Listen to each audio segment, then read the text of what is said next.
Llegamos al día martes 6 de julio de 2021, como se lo veníamos anunciando desde que comenzamos el programa. Hoy vamos a conversar con el ministro de Trabajo, Rolando Castro. Hay diversos temas de los que ha hablado en las últimas horas, ha dado declaraciones y vamos a poner un poco de contexto para luego comenzar con la conversación de hoy. Tras una reunión con el sector empresarial y laboral que integra el Consejo Nacional del Salario Mínimo, el gobierno anunció que logró la aprobación de la propuesta de un aumento del 20%.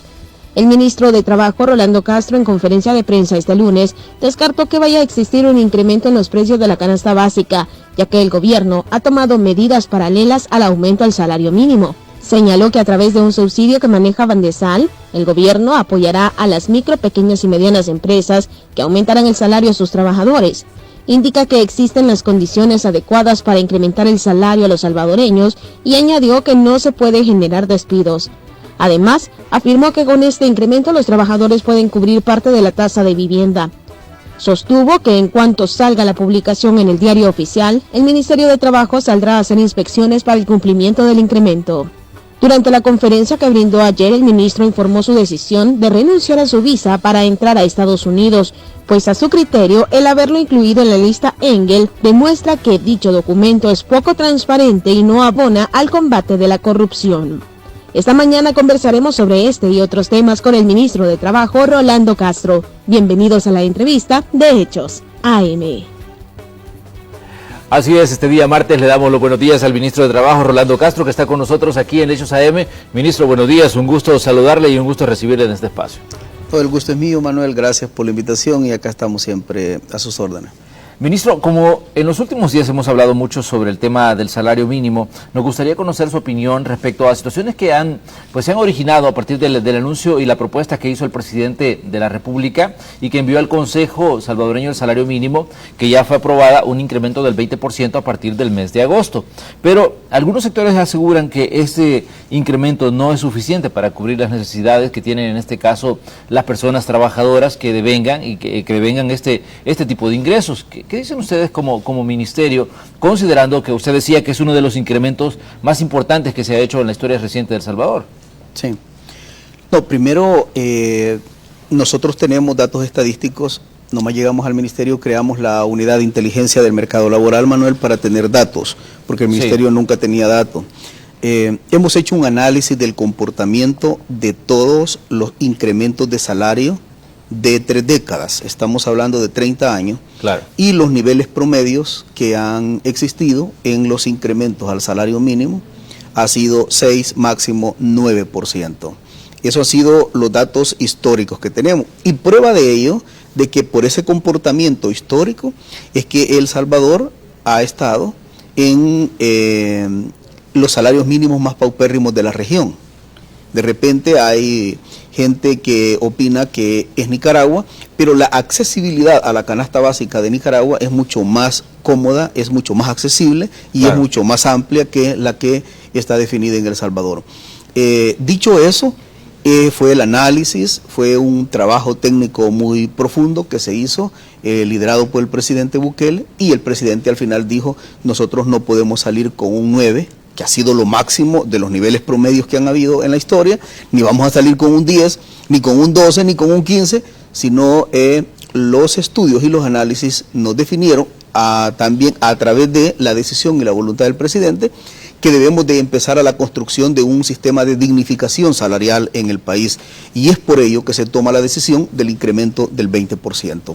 Manuel, es algo inédito en la historia de El Salvador, un incremento como el que se ha definido en este momento, pero además de eso se definen medidas alternas, medidas complementarias, claro, donde no se jugara siempre con las reglas del mercado, pero que el mercado no permita niveles especulativos ni acaparamiento. Es así como se toma la decisión de 2 cosas en el tema de mercado.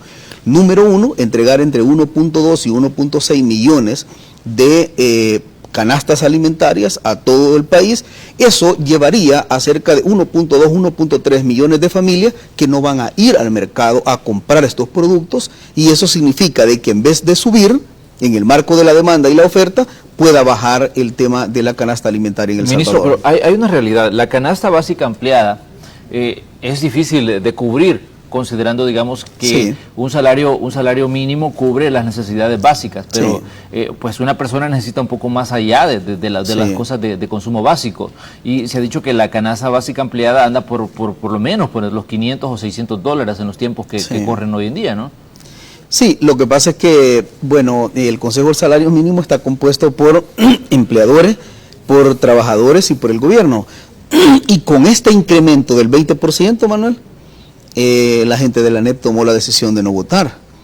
Y siempre han utilizado, y tú lo sabes mejor que nosotros, que siempre han utilizado aquel argumento que cuando va a haber un incremento al salario mínimo, siempre dicen ellos, va a terminar esto en despidos de trabajadores porque se golpea la micro, pequeña y mediana empresa. Es ahí donde el argumento hoy no lo tenían, porque la micro, pequeña y mediana empresa va a ser subsidiada 100% el incremento del salario mínimo, y esto pasa por un fideicomiso totalmente focalizado, dirigido única y exclusivamente a esto, que lo va a manejar Bandesal. En este caso, sabe que Leonor Selva es la directora ejecutiva de ANEP, y ella daba declaraciones sobre el tema y decía que lamentaban que habían solicitado analizar mejor la propuesta y que esto no se consideró y se aprobó pues sin un estudio técnico, decía en este caso la directora ejecutiva de ANEP al hablar del tema salario mínimo y la votación que se hizo en el Consejo. Desde hace aproximadamente año y medio se les está pidiendo a ellos que hagan propuestas, y hay en el escenario hubieron 7 propuestas elaboradas por los trabajadores, una propuesta hecha por el gobierno, y ellos, estando en las mesas, nunca tuvieron la capacidad de hacer una propuesta. Ellos Manuel, ¿No pudieron o no quisieron, ministro? No lo quisieron, porque el escenario siempre estuvo abierto para decirles, miren, este es el momento de hacer las propuestas. Y los trabajadores hicieron 7 propuestas, entre 7 y 9 propuestas. El sector gubernamental hizo una sola propuesta, que es la propuesta del presidente Bukele, y ellos nunca hicieron una tan sola propuesta. El gobierno no va a lanzar una propuesta irresponsable si no tiene un análisis, un estudio técnico. Lo que pasa es que esa táctica dilatoria es la que vienen haciendo por 4 años. Manuel, si prácticamente había 4 años de no incremento al salario mínimo. Nosotros nomás llegamos, el presidente dijo lo vamos a subir, pero entró la pandemia. Y en un hacinamiento, en una situación tan difícil y complicada con pandemia, era para nosotros totalmente imposible incrementar el salario mínimo. Todavía estamos en pandemia, todavía estamos en un comportamiento bastante irregular, y por eso se saca la decisión integral de no solamente el incremento al salario mínimo, sino aún más aspectos complementarios, como el tema que ya dije de las canastas alimentarias, pero además de eso, el tema del subsidio a la micro, pequeña y mediana empresa. ANEP siempre va a estar en contra, con su actual liderazgo siempre va a estar en contra, y lo más terrible es que se pone en contra de su misma clase trabajadora, que son los trabajadores de las empresas que hacen multiplicar las ganancias y rentabilidades de los empresarios en este país. Pero hemos venido a eso. Hay un punto importante, y Leonor Selva lo señalaba, y me gustaría pues conocer también su reacción, considerando que usted es el titular de la cartera de trabajo.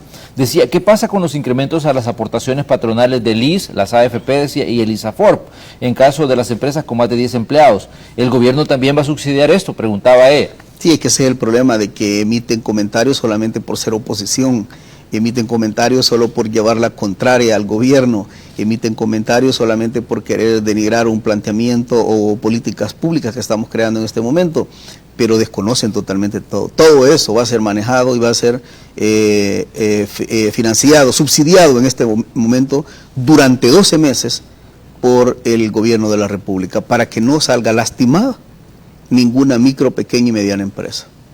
Por 12 meses, Manuel. Primera vez en la historia. Es más, hace 2 días, hacíamos un análisis con nuestro equipo de economistas a nivel internacional y analizábamos, no ha habido ningún incremento al salario mínimo en la región ni en el mundo entero que lleve medidas alternas y complementarias e integrales como las que nosotros hemos definido en este momento. Ministro, hay diferentes situaciones que tenemos que analizar respecto al tema del salario mínimo. Primero, sabemos la necesidad que tiene, en este caso, una buena cantidad de trabajadores que viven con ese ingreso. 522,000 personas. Exactamente, y uno se pregunta, pues, ¿cómo estas personas hacen para solventar sus necesidades a nivel de la vida diaria? Porque sabemos que en una casa se tiene que pagar pues la casa, salud, educación, alimentación, transporte, y la pregunta es, bueno, ¿cómo hace estas personas para que obviamente estirar ese ingreso, o cómo se rebuscan para lograr, digamos, sostener un hogar en estas condiciones? Esa es una realidad, ministro. Sí. Pero también sabemos que hay otra realidad, que es que la economía no está pasando por un buen momento a raíz de las situaciones de la pandemia que se vienen acarreando, pues en el último año, que ha sido pues un tanto complicado.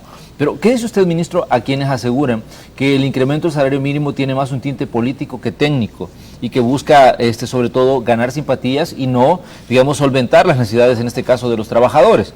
Me imagino que ustedes ya analizaron este tema, porque también habrán escuchado las reacciones que se dieron cuando pues anunciaba el presidente el incremento. Nosotros, como gobiernos, siendo un gobierno irresponsable, pudimos ver incrementado el 40 y el 50% del salario mínimo. Si al final no lo iba a pagar el gobierno, lo iba a pagar el sector empresarial de este país. Pero no lo hicimos, porque somos responsables, porque somos serios, porque en alguna medida tenemos que buscar el punto de equilibrio entre ir mejorando las condiciones de vida de la clase trabajadora y no armar un desequilibrio de orden financiero al mundo empresarial en este país. Acá es donde uno tiene que jugar el papel un tanto de árbitro buscando justicia en ambos lados.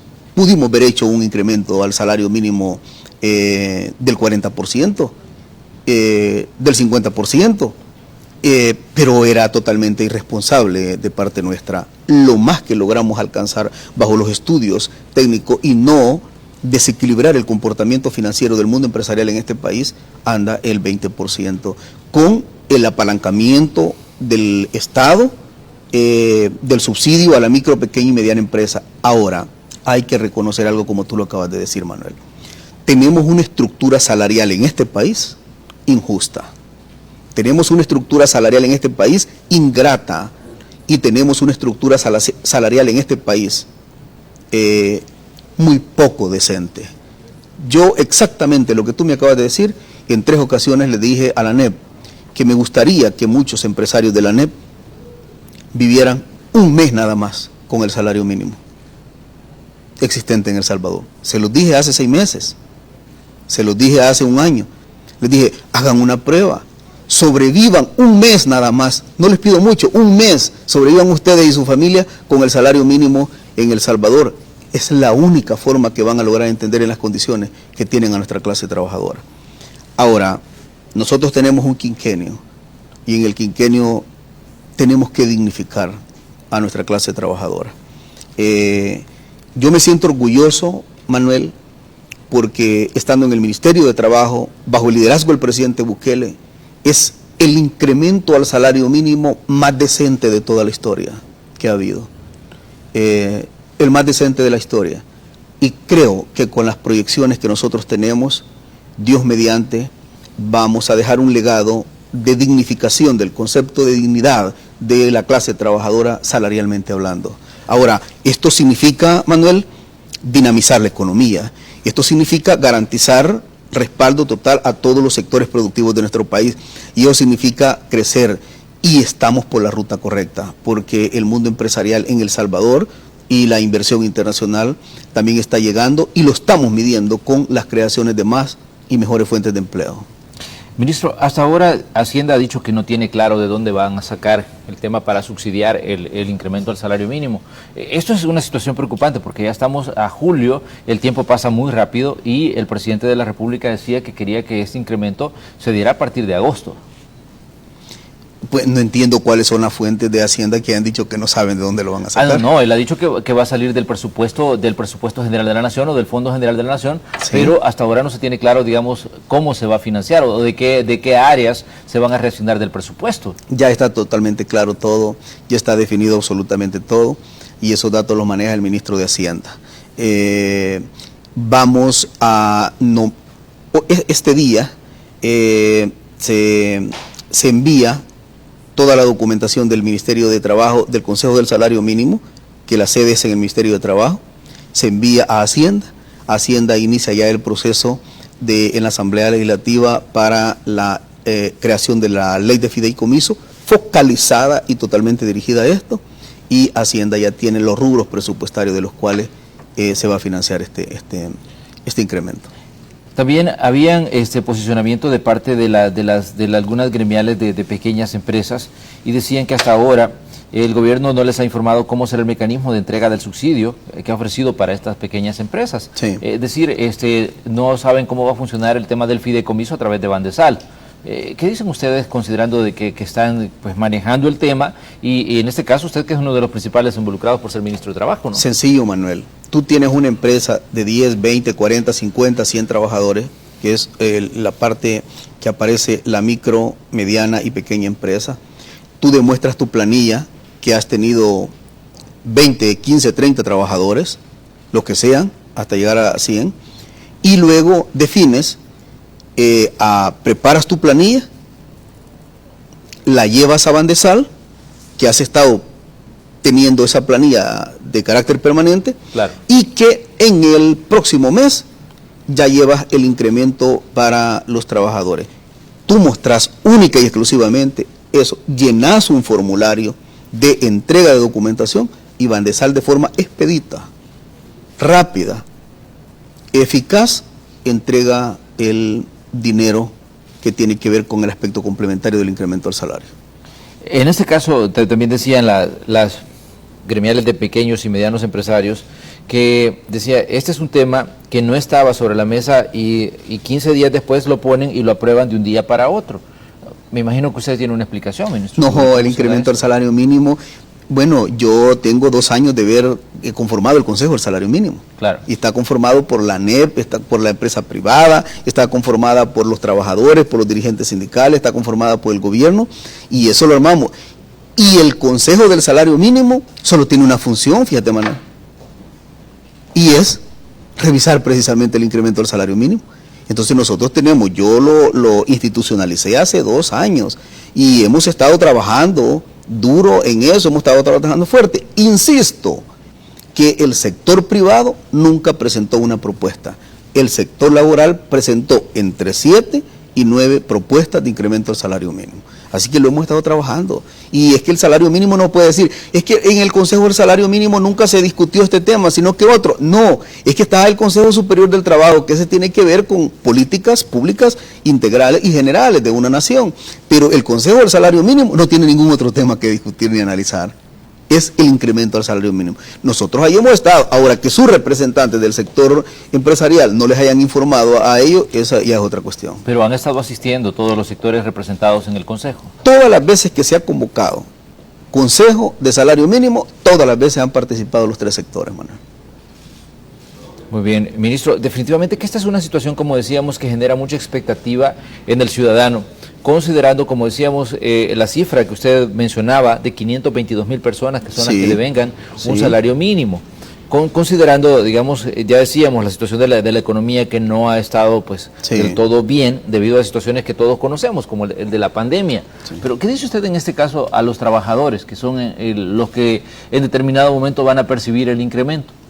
Yo me siento feliz, me siento orgulloso de ser el ministro de Trabajo, formar parte del liderazgo del presidente Bukele y dar por primera vez en la historia el incremento de salario más grande de toda la historia en El Salvador.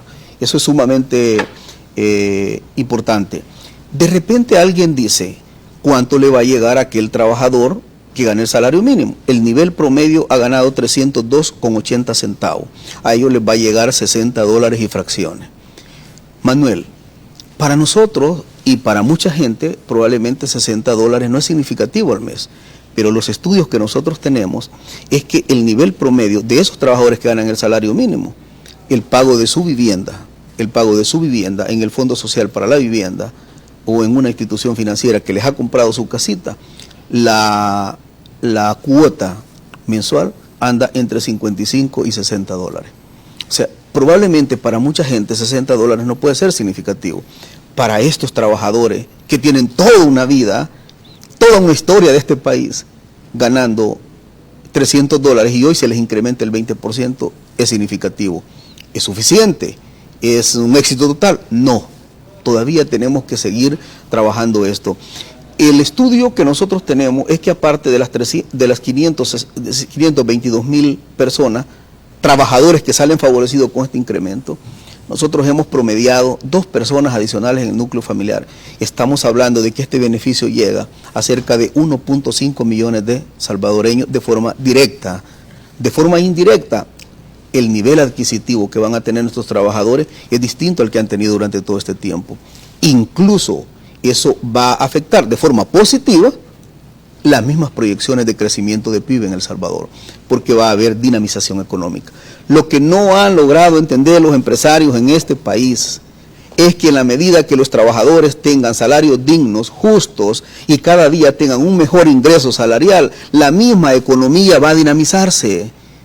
Bueno, acá vinieron 2 empresarios estadounidenses y vinieron a reunirse conmigo y me dijeron, ministro, un requisito es que para venir a invertir en El Salvador incrementen el salario mínimo. Si es que nosotros en diferentes partes del mundo consideramos que el trabajador o trabajadora bien remunerado, bien pagado, primero es el principal promotor de esta empresa y segundo es que la economía se dinamiza. No hay ninguna otra forma de crecer de forma sostenida y sustentable en el tiempo si no se tiene la dinamización económica. Entonces vamos por esa ruta y los trabajadores van a percibir esto y su familia a partir del próximo mes, porque la instrucción del presidente que tenemos, correr en los tiempos y él ya instruyó de que esto debe de ser a partir del próximo mes.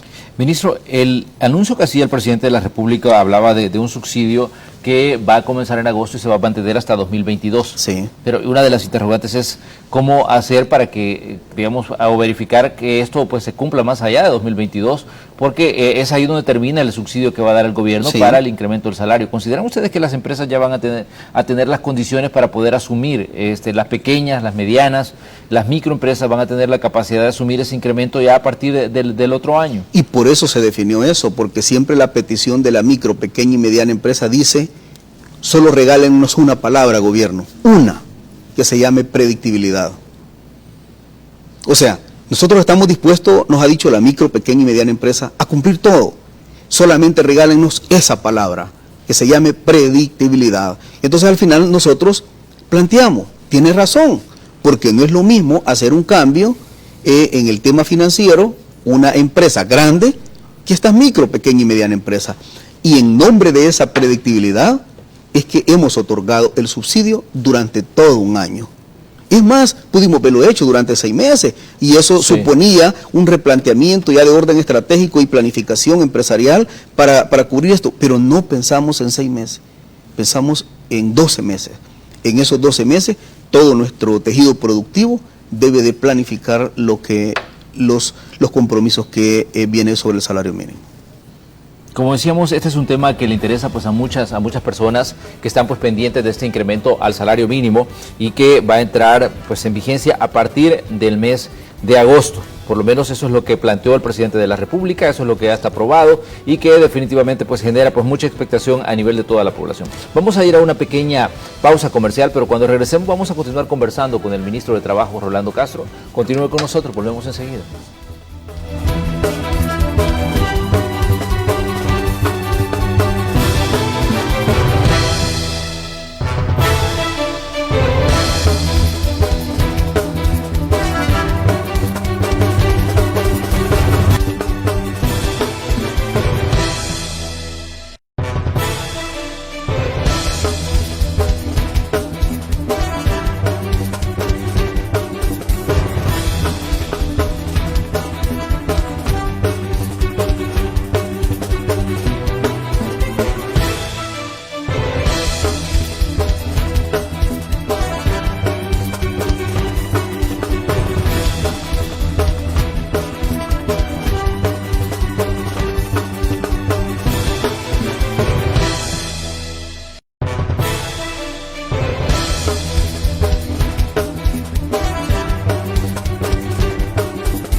En esta mañana del 6 de julio de 2021, día martes, estamos comenzando la jornada con una conversación con el ministro de Trabajo, Rolando Castro. Ya abordábamos un poco el tema del salario mínimo, el incremento que va a entrar en vigencia a partir del mes de agosto. Esto ya fue aprobado por el Consejo Salvadoreño del Salario Mínimo, una propuesta que fue lanzada por el presidente de la República y que fue votada en el Consejo por el sector trabajador y por el sector gobierno. No participó de la votación, en este caso el sector empresarial, pero pues la medida va a estar en vigencia a partir del mes de agosto. Ministro, usted daba ayer una conferencia donde hablaba de diferentes temas y uno de estos era, digamos, el tema de la lista denominada lista Engel.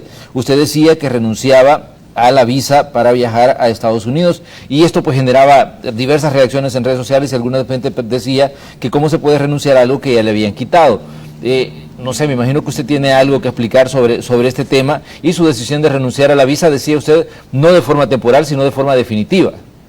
Es que lo que pasa es que nosotros invitamos a todos los medios. Fíjate que yo soy un ministro que yo atiendo a los medios de la mejor manera, porque yo soy un trabajador prestado por un periodo de tiempo en un cargo de ministro. Entonces, mis compañeros trabajadores yo los recibo todos.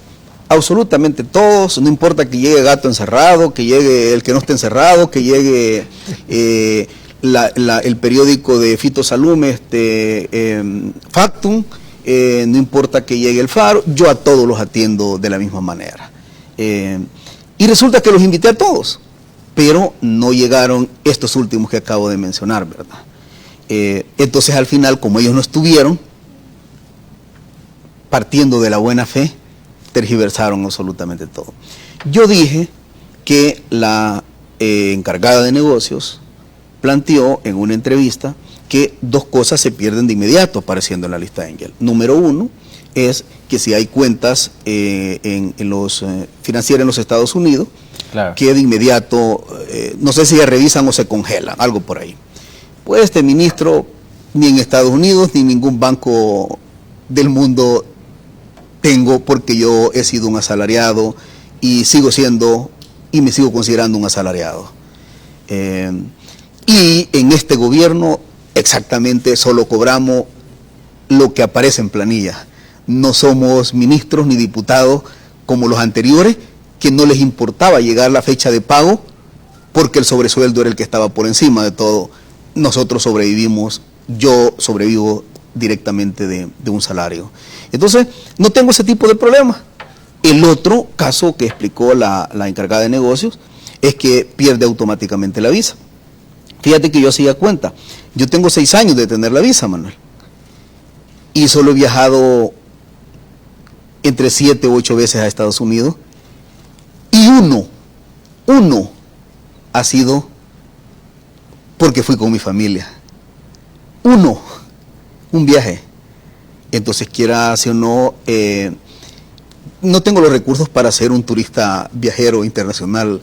Número 2, no va conmigo. Yo vengo de una de las familias más empobrecidas de este país y pues ni siquiera hoy sí voy a subsidiar porque lo veo que hay una buena apuesta, pero de ahí yo no salgo, mucho menos a nivel internacional, no salgo, de no ser cuando me toque, que no puedo delegar incluso mis compromisos institucionales en el cargo que desempeño.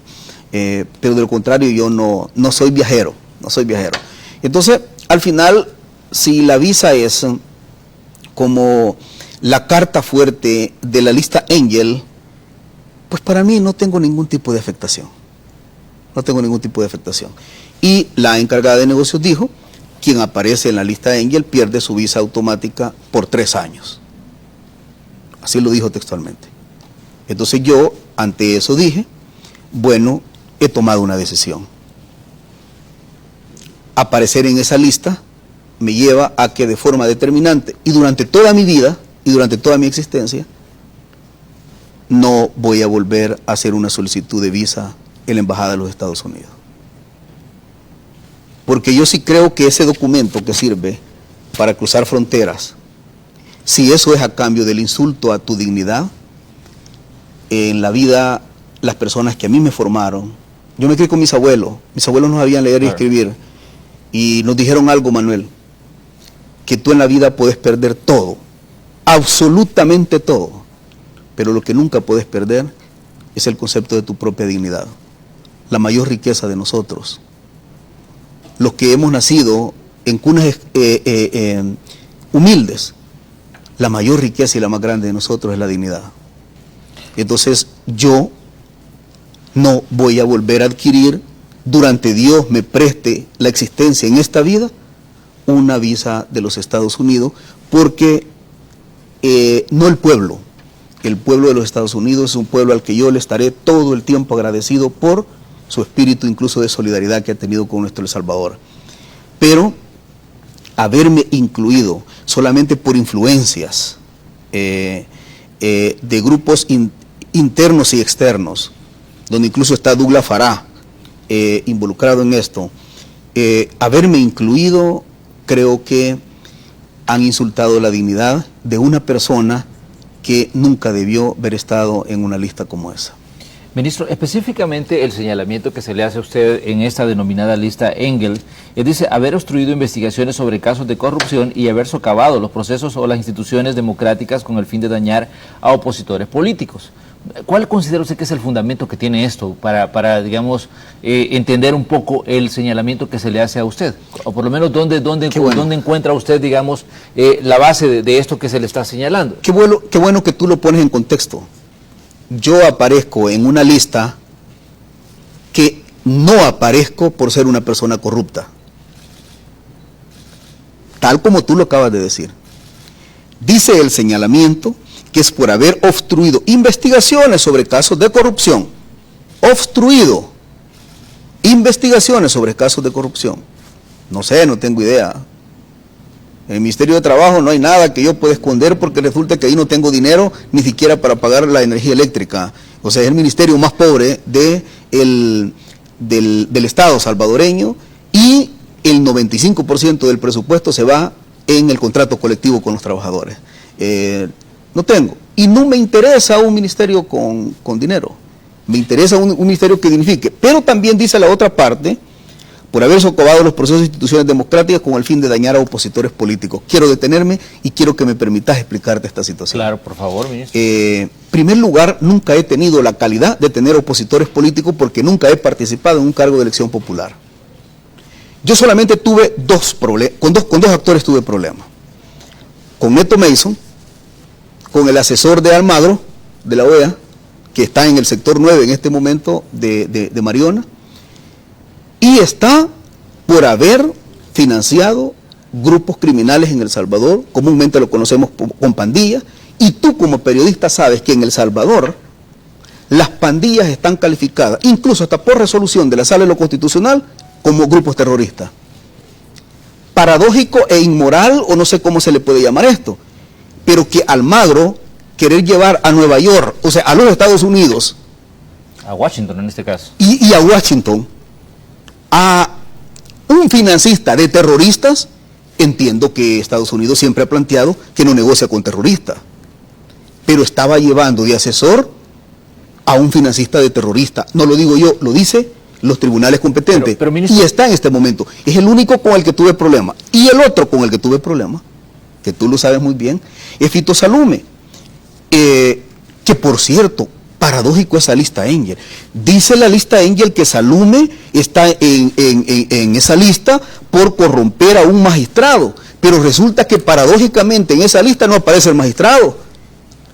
O sea, reconoce Estados Unidos a través de esta lista Engel que Fito Salume corrompió a un magistrado de la Corte Suprema de Justicia, y el magistrado, siendo funcionario público, no aparece.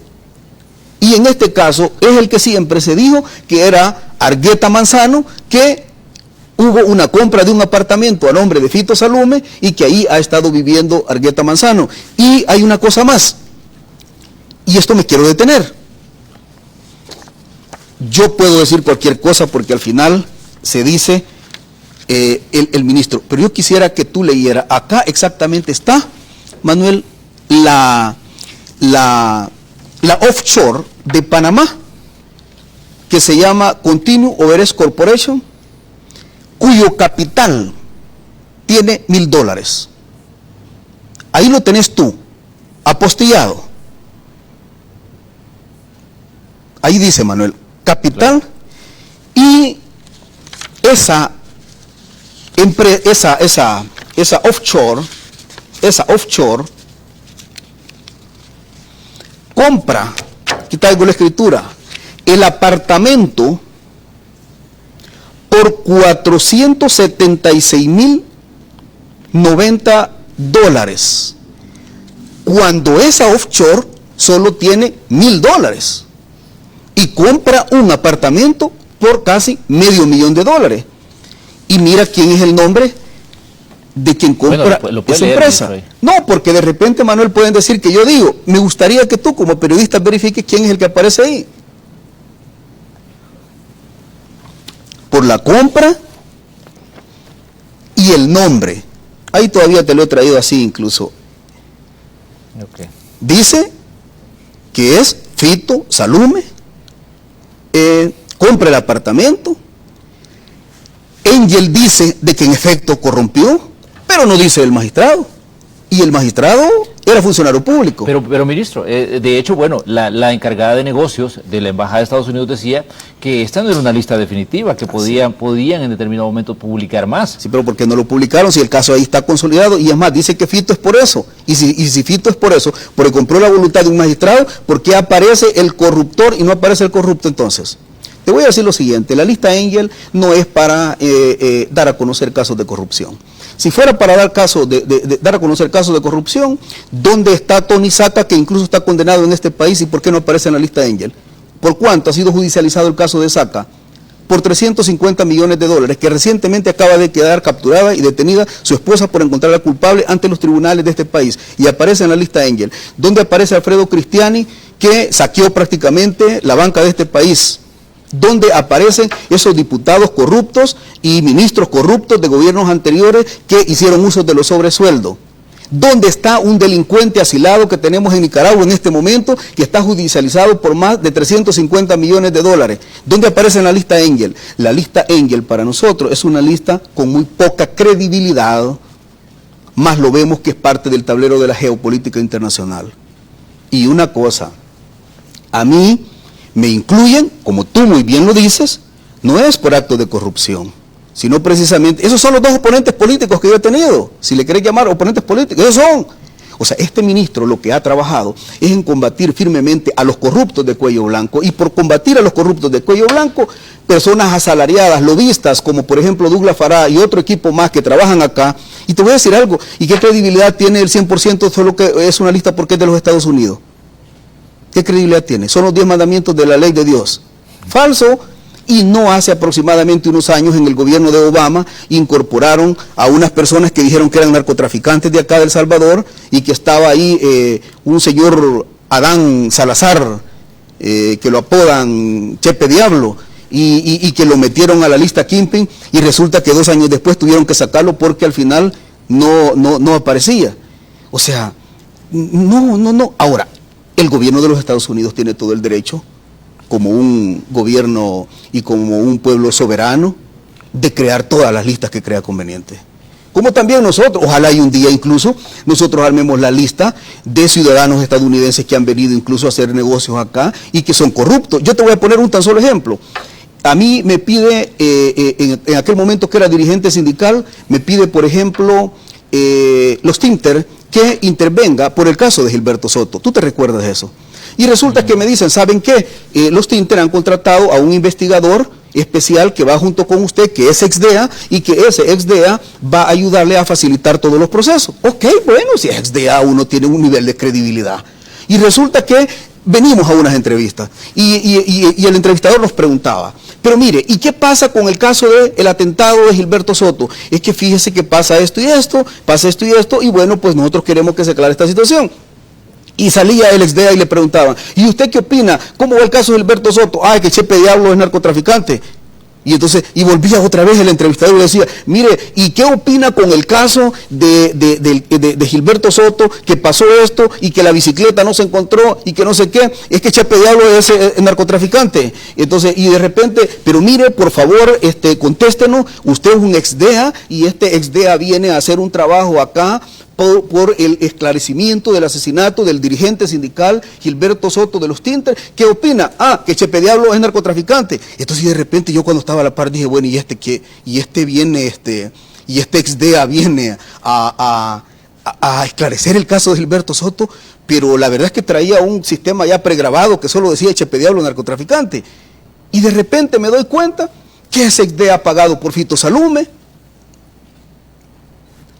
Entonces que no nos vengan a hablar de moralidad también, porque en este país hay registros, muchos registros, que en un momento dado también valdría la pena enlistarlos, porque al final esa persona que compartió a la par mía un set que a mí me consta y que íbamos por un tema de un dirigente sindical asesinado, a mí me consta que salió finalmente siendo un financiado por Salume.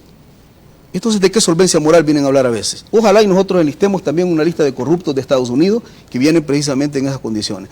Pero de todas formas, yo respeto, Manuel, lo que hayan hecho ellos. Yo solo voy a hacer lo siguiente, a mí solo me interesa una cosa.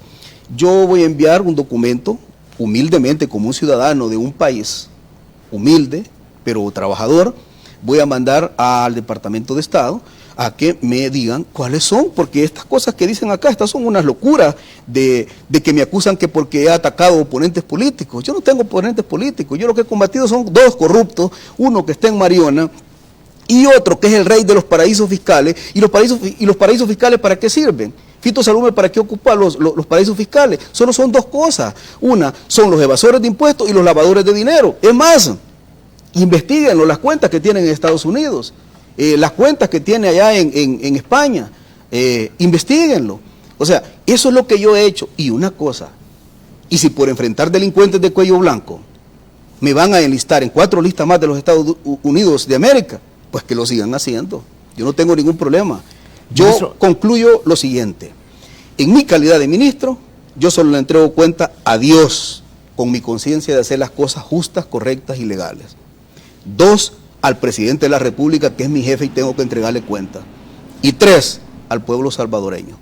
Yo no me voy a detener. Tengo tanto trabajo en este país como para plantear un nivel de fuerza a una lista que no sé ni cómo lo han hecho. Bueno, ayer fue tan chistoso que sale diciendo Roberto Rubio, que por cierto aparecen ahí las facturas de Rubio con sobresueldo y que hoy habla de transparencia y un montón de cosas. Dice Rubio, es que la lista Angel es creíble. No sé cómo lo hicieron, no sé cuándo lo hicieron, no sé los mecanismos que utilizaron, pero es creíble. Entonces, no, por favor, que vengan. Es más, yo hacía la pregunta, ¿cómo se elabora la lista? ¿Cuáles son las fuentes? ¿Qué tipo de investigación se hace? ¿Quiénes participan? ¿Quiénes deliberan? ¿Cuál es el periodo? Y voy a concluir con lo siguiente.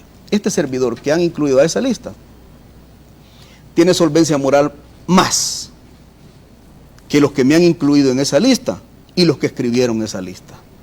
Porque yo soy una persona que vengo de familia humilde, trabajador, y es más, tengo un cargo de ministro, Manuel, pero yo sigo viviendo como aquel trabajador, porque yo tengo los pies sobre la tierra y digo lo siguiente, yo soy un trabajador prestado por un periodo de tiempo de un cargo de ministro, y los pies siempre trato de tenerlos en la tierra como debe de ser.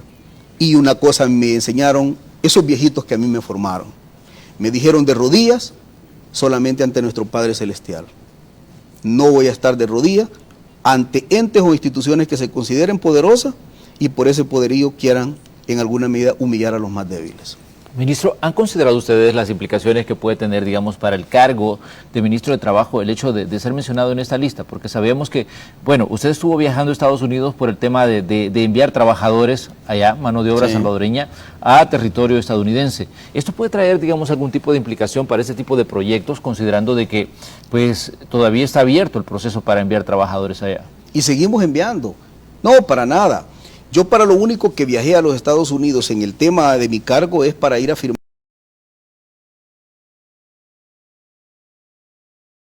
el acuerdo y el convenio que hoy tenemos y que después lo oficializamos acá en Casa Presidencial. De ahí no tengo otra razón por qué viajar a los Estados Unidos. El mundo es más grande y cada día es más grande que los Estados Unidos.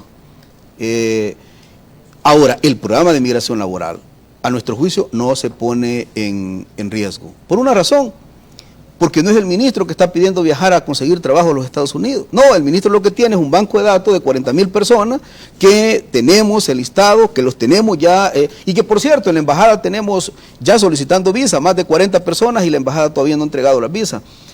Producto de la necesidad que las empresas tienen en Estados Unidos y que nos están pidiendo trabajadores, porque estamos haciendo un buen reclutamiento y también ya tenemos los contactos con las empresas estadounidenses que están necesitando la mano de obra para producir y ya tengo la solicitud y ya tenemos incluso un buen grupo en la embajada que todavía no nos han entregado la visa. ¿Quién necesita la visa para viajar a los Estados Unidos? Nuestros trabajadores y las empresas de los Estados Unidos que necesitan que nuestros trabajadores vayan. El ministro de Trabajo no necesita visa, tiene trabajo y tiene un buen trabajo. Soy ministro del presidente Bukele. Así que la visa no la necesito, no la deseo y por cuestión de dignidad no la voy a solicitar nunca en mi vida hasta que Dios me preste el último soplo en esta vida. No voy a solicitar una visa que producto de un chantaje de un documento de visa hayan ensuciado mi dignidad.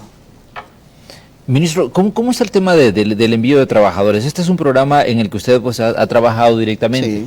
Usted decía, tenemos un banco de datos de gente que está interesada en ir a Estados Unidos a trabajar. ¿Cómo está este proyecto en este 2021, considerando, digamos, que lastimosamente pues, se ha hablado mucho de diferentes temas de la relación con Estados Unidos, pero este es un proyecto que beneficia pues, a mucha gente que está pues, con ganas de ir a trabajar a territorio norteamericano? Sí. Y no solo territorio norteamericano, quiero decirte que el Ministerio de Trabajo tiene un análisis de mercado laboral mundial, de Europa. Bueno, nos encontrábamos que la parte de Europa, el tema de longevidad es bastante fuerte y que la mano de obra que se necesita en Europa es muy grande y ya estamos con acercamientos con muchos países de Europa, a tal grado que ya hay acercamientos con Croacia, con España, con diferentes países que ya están bien adelantados las conversaciones. En Estados Unidos estamos enviando, la semana pasada enviamos un contingente con la visa H2B ya, no con la visa H2A, sino con la H2B. Iban mujeres, van a seguir viajando mientras así lo deseen los Estados Unidos, mientras así lo requieran las empresas estadounidenses y mientras entregue las visas de trabajo a los trabajadores la embajada americana. Nosotros seguimos trabajando. Es más, el caso mío no debe por qué romper un nivel de relación binacional que tenemos. No, el caso mío está bien, vaya, ya me ensuciaron. No sé si los que me han ensuciado son más sucios que mí, pero que ya me ensuciaron. Pero yo soy un ministro que lo que pueda opinar cualquier país, lo respeto, Manuel. Pero no le doy la importancia porque yo soy ministro de Trabajo para los salvadoreños. Ministro, ¿usted cuando se anunciaba el tema de la lista Engel, ¿usted imaginaba que iba a aparecer ahí? No. Manuel, yo sí, bueno, te voy a decir algo, que es por primera vez que lo voy a decir. Pero un día platicando con mi equipo de seguridad, porque igual he enfrentado a un financista de pandillas y he enfrentado a este gángster del rey de los paraísos fiscales, que es Alume. He enfrentado poderosos, ando seguridad. Además, por mi cargo ando seguridad. Pero en una oportunidad me decía ando seguridad que ya tiene mucha confianza conmigo. Ministro, ¿y usted cuándo se va a cambiar de casa? Porque resulta que esta casa no parece casa de ministro. O sea, y sonriéndose porque uno de mis colaboradores que trabaja conmigo, su casa es más bonita que la mía. Yo sigo siendo esto, Manuel, y lo voy a seguir siendo. Manuel, ¿y de qué te sirve ese montón de gente corrupta que hoy los estás viendo, que incluso se están muriendo en las cárceles, pues? ¿Y de qué sirve de que el día de mañana tengan dinero y posteriormente matan y asesinan civil y políticamente a su familia? No, yo soy aquel ministro que un día de esto venía de La Paz, de Zacatecoluca, y estaba un chalet en la calle y yo traía hambre y yo me detuve y comí con mi equipo ahí y salieron unas personas que me conocieron y empezaron a tomarme fotografías y me preguntaron que por qué estaba comiendo ahí, porque yo sigo siendo el mismo Rolando Castro que he conocido. No, mira, Manuel, ¿por qué hablo en estas condiciones frente a tus cámaras y ante el pueblo salvadoreño?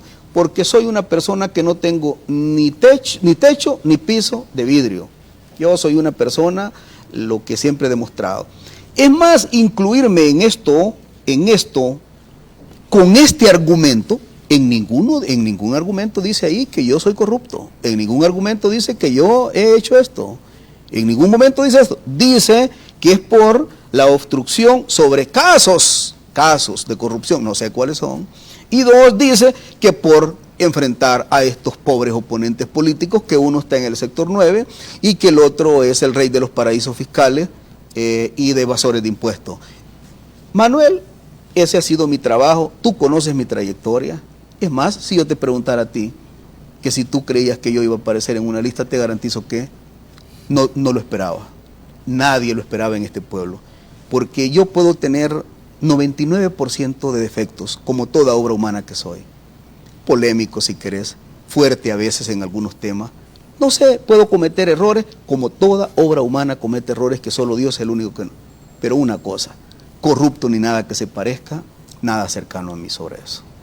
Aquí se equivocó. Pero ministro, cuando hablan de, digamos, de obstruir procesos de investigación, esa es una situación que obviamente pues llama la atención, porque uno se pregunta qué procesos pues se puede haber interrumpido en este caso, ya sea en su trayectoria como sindicalista o en su trayectoria como ministro. Pues no lo sé.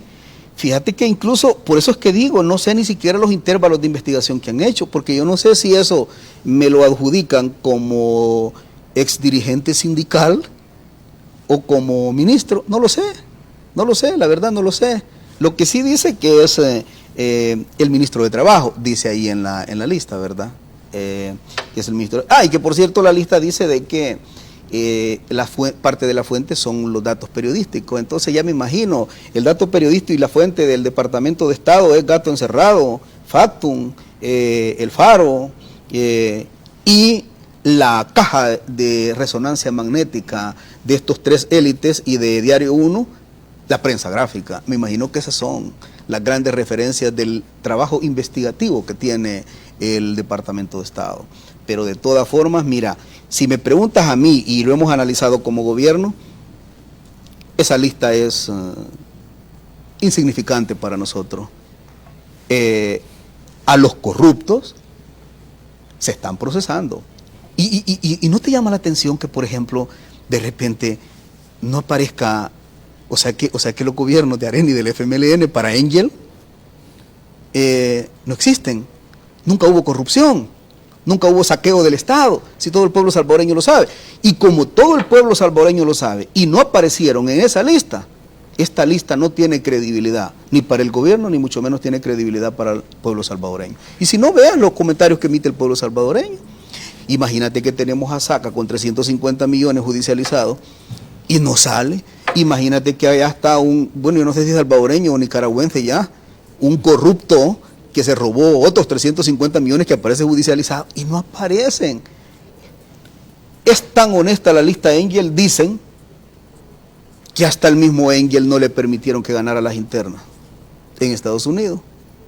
Entonces, para nosotros, es más, Manuel, este día es mi único y último día en esta televisora que yo hablo de eso, porque como ministro de Trabajo tengo tanto trabajo que hacer por los salvadoreños que yo no puedo perder el tiempo en una lista mal hecha, motivada por lobistas, motivada por otras cosas, para ensuciar la imagen de un ministro. Así que yo voy a seguir trabajando. Anuncié la semana pasada la creación, tus cámaras llegaron, claro, de 12,000 nuevos empleos, y te tengo una buena noticia, Manuel, dos cosas en este tema.